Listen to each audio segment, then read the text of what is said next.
Assalamualaikum warahmatullahi wabarakatuh. Ketemu lagi dengan aku Hasnawita, akan berbagi resep dengan kalian, yaitu kue kacang intip atau sering juga disebut dengan kacang sembunyi. Bagaimana cara membuatnya dan apa saja bahan-bahannya? Silahkan tonton di video ini. Sekarang kita persiapkan dulu bahan-bahannya. Pertama, siapkan kacang tanah yang sudah dicuci dan ditiriskan sebanyak 500 gram, 750 gram tepung terigu protein sedang, 100 gram margarin yang sudah dilelehkan, 1 butir telur suhu ruang, 1 sendok makan garam, dan 250 gram gula pasir dan air hangat 500 ml. Ini dia semua bahan-bahan yang kita perlukan ya teman-teman. Sekarang kita lanjut ke tahap pembuatannya. Pertama, masukkan garam ke dalam tepung terigu, telur, dan juga margarin yang sudah dilelehkan. Lalu aduk-aduk hingga merata seperti ini dengan spatula. Setelah kita aduk sudah merata seperti ini ya teman-teman, langsung aja masukkan air hangatnya sedikit demi sedikit aja teman-teman, jangan langsung banyak. Tujuannya kita aduk dengan air hangat seperti ini agar nanti hasil kuenya lebih gurih ya teman-teman. Dan setelah kita aduk-aduk, ini dia sudah hampir kalis ya, dan aduk-aduk terus seperti ini sampai kalis ya. Nah, ini dia sudah kalis adonannya teman-teman. Langsung aja kita ke tahap pencetakan. Kita cetaknya memakai ampia ya. Ini dia proses pencetakan. Pertama, kita pipihkan dulu adonan dan kita cetak seperti ini ketebalannya. Baru kemudian kita gunting-gunting dengan posisi memanjang seperti ini ya. Untuk menggunting adonannya tidak perlu terlalu lebar ya teman-teman, cukup seperti ini saja.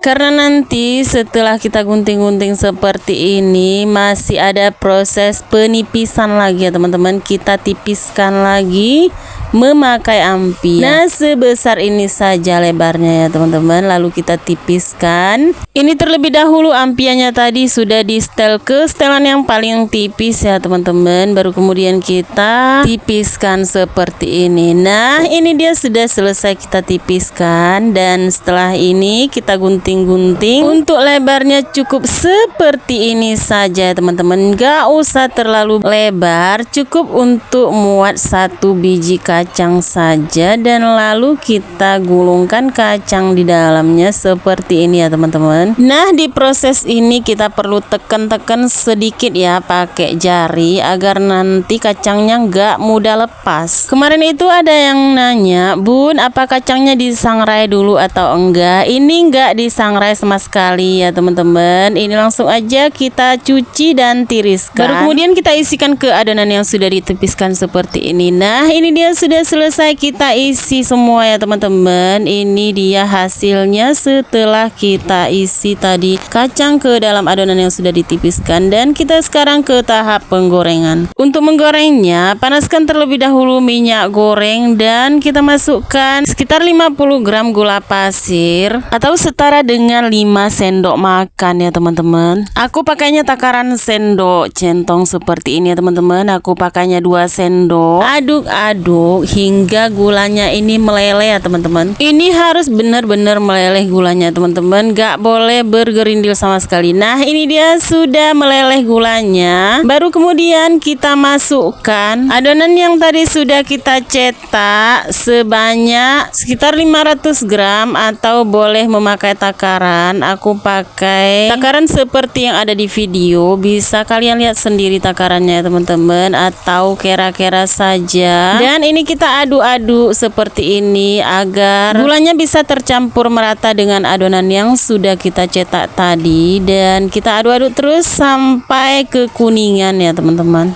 Nah, setelah beberapa menit kita aduk, ini dia sudah kekuningan ya. Kalau sudah kekuningan seperti ini, langsung aja kita angkat. Sekarang lanjut kita angkat, dan setelah kita angkat seperti ini, kita tiriskan dulu sebentar minyaknya. Sembari menunggu minyaknya tiris, kita lanjutkan memasak kuenya sampai selesai. Oh ya teman-teman, kalau setelah diangkat seperti itu, jangan tunggu hingga dingin ya. Karena nanti kalau kuenya sudah dingin, dia akan lengket ya teman-teman. Makanya sebelum dingin dipisah-pisahkan dulu agar kuenya nggak lengket. Agar kacangnya bisa matang dengan sempurna, maka kita masak dengan api sedang saja ya. Karena kalau apinya terlalu besar, kacangnya nanti nggak bisa matang dengan sempurna. Nah, ini sudah selesai kita masak tahap yang kedua. Lanjut kita tiriskan minyaknya.